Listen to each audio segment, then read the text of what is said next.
एक समय महाराज युधिष्ठिर ने भगवान श्री कृष्ण से पूछा, हे वासुदेव, फाल्गुन मास के कृष्ण पक्ष में आने वाली एकादशी कौन सी है? कृपया उसका विधान और महत्व मुझे बताइए। तब भगवान श्री कृष्ण बोले, हे युधिष्ठिर, एक बार कमलासन पर विराजमान ब्रह्मा जी से देवर्षि नारद ने यही प्रश्न किया था। नारद जी ने पूछा, हे सूरश्रेष्ठ, फाल्गुन मास के कृष्ण पक्ष की विजया एकादशी का पालन करने से मनुष्य को कौन सा पुण्य प्राप्त होता है? ब्रह्मा जी बोले, हे नारद, मैं तुम्हें एक ऐसी पवित्र कथा सुनाता हूँ जो समस्त पापों का नाश करने वाली है।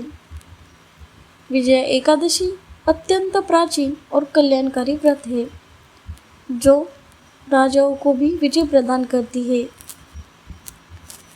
त्रेता युग में मर्यादा पुरुषोत्तम भगवान श्री राम 14 वर्षों के वनवास के दौरान माता सीता और लक्ष्मण जी के साथ पंचवटी में निवास कर रहे थे। उसी समय रावण ने छलपूर्वक माता सीता का हरण कर लिया। इस दुखद समाचार से श्री राम अत्यंत व्याकुल हो उठे। सीता जी की खोज में वन वन भटकते हुए उन्हें मरणास्त्र अवस्था में जटायु मिले, जिन्होंने रावण द्वारा किए गए सीता हरण का वृत्तांत सुनाया और प्राण त्याग दिए। आगे चलकर भगवान श्री राम ने कबंध राक्षस का वध किया, सुग्रीव से मित्रता की और वानर सेना का संगठन किया। हनुमान जी लंका जाकर माता सीता का पता लगाकर वापस लौटे। इसके पश्चात श्री रामचंद्र जी ने लंका पर चढ़ाई करने का निश्चय किया। जब वे समुद्र तट पर पहुंचे और अथाह सागर को देखा तो लक्ष्मण जी से बोले, हे सुमित्रा नंदन, इस विशाल समुद्र को कैसे पार किया जाए? इसका कोई उपाय दिखाई नहीं देता। लक्ष्मण जी बोले, हे रघुनंदन, आप आदिदेव हैं और परम पुरुषोत्तम हैं।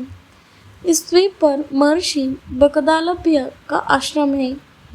उनसे इस समस्या का समाधान पूछा जाना चाहिए।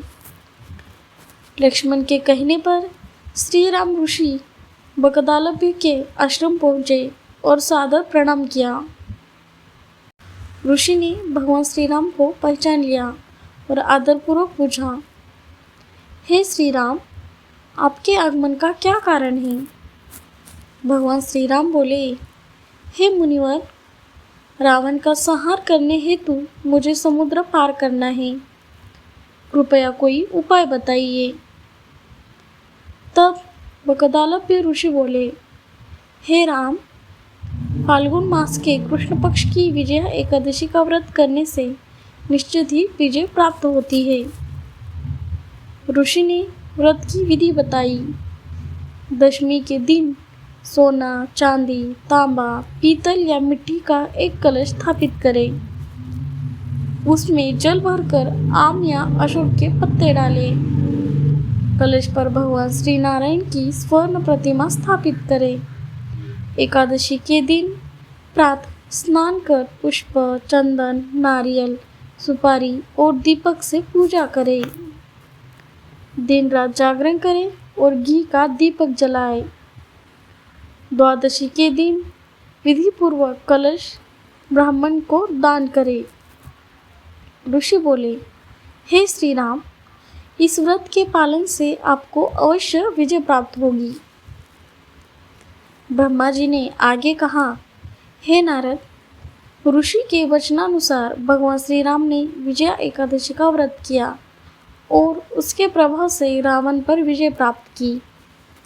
अंत में भगवान श्री कृष्ण युधिष्ठिर से बोले, जो मनुष्य इस व्रत का पालन करता है या इसकी कथा सुनता है, उसे वाजपेयी यज्ञ के समान पुण्य फल प्राप्त होता है।